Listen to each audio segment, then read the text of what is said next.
What's happening, people? I'd like to start off by saying I'm not a financial advisor and you should always do your own research. To tell you a little bit about myself, I started investing in 2017 due to poor financial decisions and not being taught at a young age the importance of making my money work for me. I got into some pretty outstanding debt, but as I started a family, I knew I needed to change that, which led me to investing and building my knowledge on the subject. I'm here to share that knowledge with everyone, and if I can help one person, it will be worth every second of time that I spend doing this. So today I wanted to do a video on due diligence and how I do that and how I start looking into a company that I want to put my money into. So if you want to invest in a company, you want to know a lot about that company and exactly what they do and where you're putting your money, right? So we're going to do that today on Palantir, ticker symbol PLTR. And if you guys stick around to the end, we'll get into some good charts, reading and chart stuff on Palantir. And I'm going to go through exactly how I do due diligence. So the first step for due diligence that you want to do is pull up the company website. And the company website will offer you things like the products, solutions, careers, about, newsroom, and gear. And if you scroll down, it'll tell you a little bit about the company and what they do. So power real-time decisions. Institutions have the data they need to make decisions for safety, stability, and prosperity. But too often their data is fragmented and locked into silos. The people on the front lines of our most important problems don't have the information they need when they need it most. At Palantir, we build software that lets organizations integrate their data, their decisions, and their operations into one platform. Our software empowers entire organizations to answer complex questions quickly by bringing the right data to the people who need it. And if we scroll back up, of course, we want to look at the products.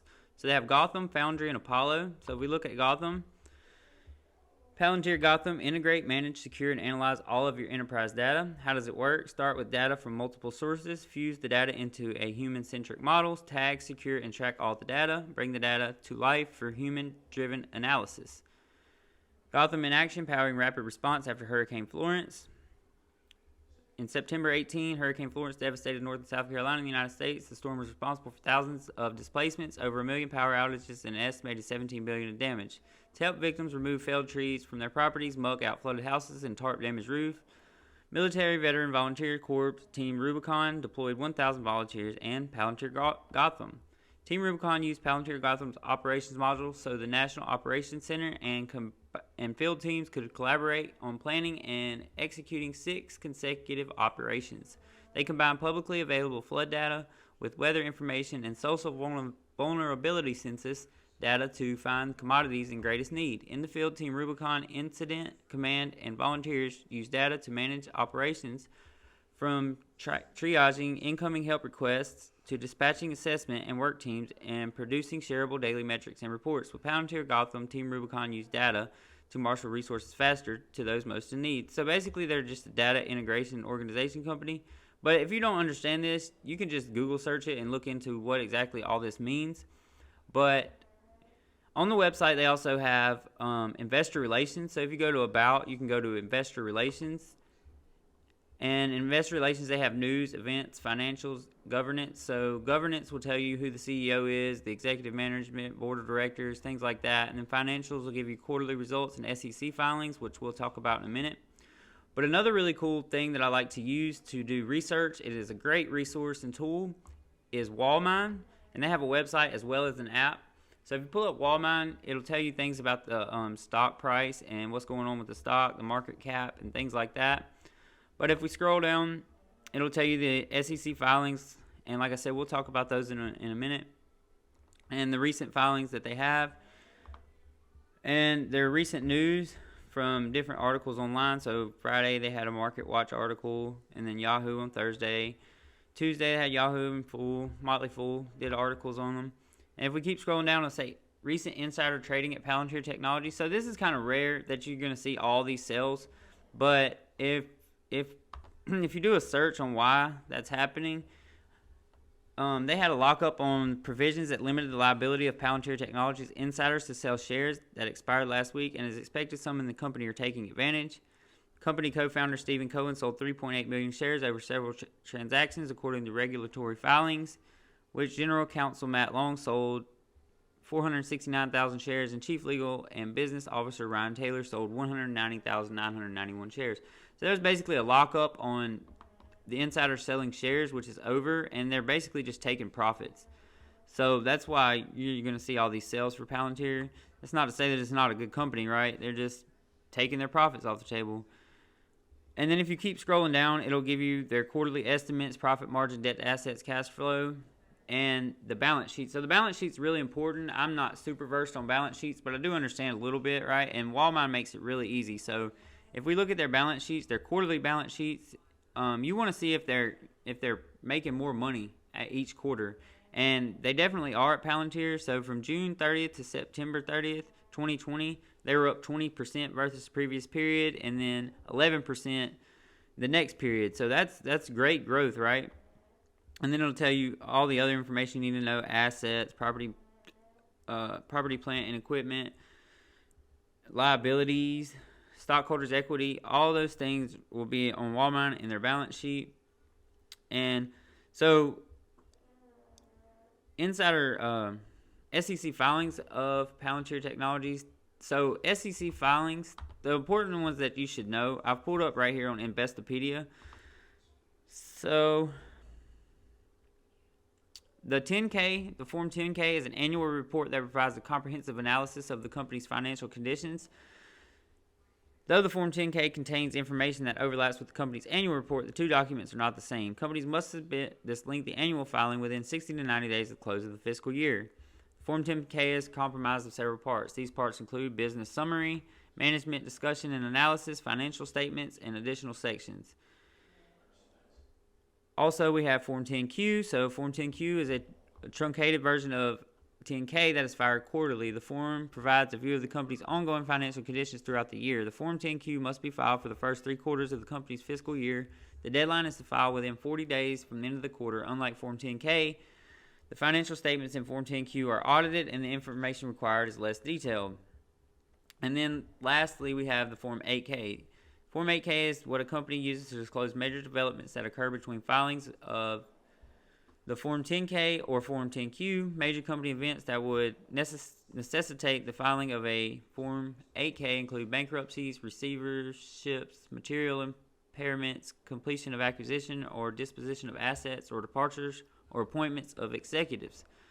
So those are the ones that are really important that you really need to know and look out for, and all that will be on Walmart. So another thing that's really important that I like to look into, and you can also find on Walmart, is institutional shareholders and recent institutional transactions. And then this is important because this is referred to as smart money, and the reason that they refer to it as smart money is because these institutions have teams of analysts that analyze these stocks and resources and tools that we could never imagine of having, right? Because this is their job and this is what they do. But it's also important to note that when they sell their shares in a stock, the stock's going to drop, because they have big positions, and then other people are following what they do, so they start to sell it, and it causes some fear. But it's not always a terrible thing, because they sell off slowly sometimes. Sometimes they sell all their shares, but it's important to watch what they're doing and to know, especially if you're following that. But as we can see, the recent institutional transactions for the previous quarter for Palantir, which is what Walmart's going to show you, the previous quarter, it's not going to show you this quarter until the results are released. But anyway, for this quarter, we can see that a number of hedges opened their positions. So JP Morgan added 15,000% and Vanguard added 2,000%. And it'll tell you the value of their positions, right? So those are all important things to note and to look at and to watch. Okay, so now that we have all the boring stuff out of the way, let's look at the chart. So there's multiple different time frames on a chart, and you want to look at all of them, right? You don't want to limit yourself to trading in a window. You don't want to look at one time frame and not another. You want to see the whole entire picture of the stock. So as you can see on this stock, I have drawings drew right here. This is a bullish pennant, right? And it broke out of this bullish pennant right here, and this would have been a great opportunity to trade. So if we zoom in right here, we can see that it broke this line of resistance, right? And then it formed a line of support. So once it breaks resistance, then that is a line of support. So then it kind of played around right here a little bit. Then it touched that resistance, almost touched that support line, previous resistance line, and then it bounced up, right? So this would have been a great opportunity to make a trade on this stock. I also have, if we look at the 1 hour time frame, the 20-day 1 hour. So each one of these sticks represent 1 hour, right? So if we take a look at that time frame, I have drew up on here a bull flag, right? So this is the flagpole, and then this is the bull flag, and it broke out right here. When it broke out, unfortunately, it kind of consolidated right here a little, and then we seen a big dip, right? So if we go back to the yearly chart and we look, right now we are sitting at a previous level of support, right? So you draw a line right here, and the reason that we draw a line here is because all the touch points right here, right? And this is actually a really strong level of support, a really clear level of support. And as you can see on this level here, dip buyers really stepped up, right?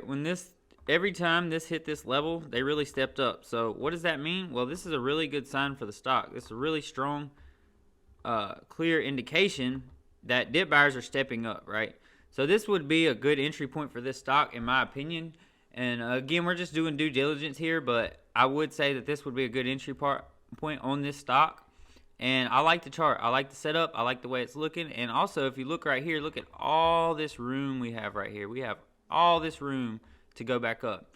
So I would say that this is a good entry point for this stock. So that is how basically I go through due diligence. That's my process. That's what I do when I'm investing in a company. If you're trading options for just, short-term price action, I would just look at the chart. But I wanted to break down for you guys what I do for due diligence for investing, and as well as looking at the chart. But I'm going to start doing more videos. So you guys should like and subscribe down below. And also I've included in the video a link in the description where you can get 2 free stocks for signing up with Webull. It takes 15 minutes, and you can get started trading with us. Thank you guys for watching, and I'll see you on the next one.